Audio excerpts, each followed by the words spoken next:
The Gin Daisy. You'd be forgiven if you thought this drink would bring out your hay fever, but be rest assured it thankfully doesn't taste like pot puree. Also, it won't make you cry your eyes out like when you find out your in-laws are planning to stop over for a week this Christmas. The good news, this is a simple drink and easy to make, so you can churn these out easily at home.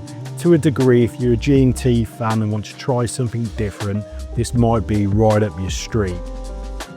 The ingredient lineup, I've gone for gin, my old mate Beefeater, but feel free to experiment with different gins, but a lot of my ingredients are being packed up at the moment. Cointreau or triple sec, fresh lemon juice and soda water. Let's kick this one off by adding 2 ounces of 60ml of gin to our shaker.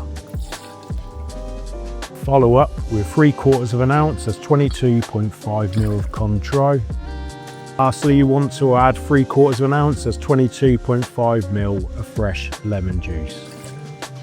Add ice and shake for around 10 to 15 seconds. This is another old school drink. It's actually from around the 1870s and thought to have been created by Jerry Thomas. The Daisy is actually used quite often as a template cocktail in the sour cocktail category, which includes other drinks like margaritas and the sidecar. This I'm using today is absolutely rubbish. It doesn't help making this on a hot day, but I'd suggest you double strain this over 1 big ice cube or 3 decent clear style cubes.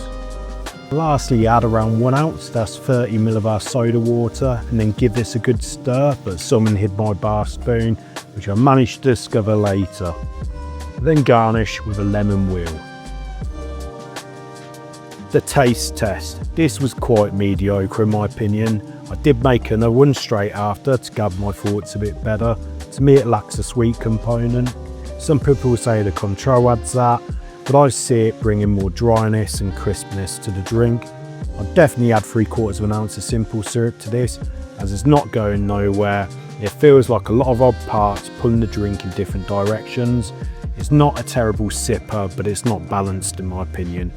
It would make a decent drink if you're working with limited resources or a less guilt-free drink in terms of sugar, but to me this is a 5.1 out of 10 or so.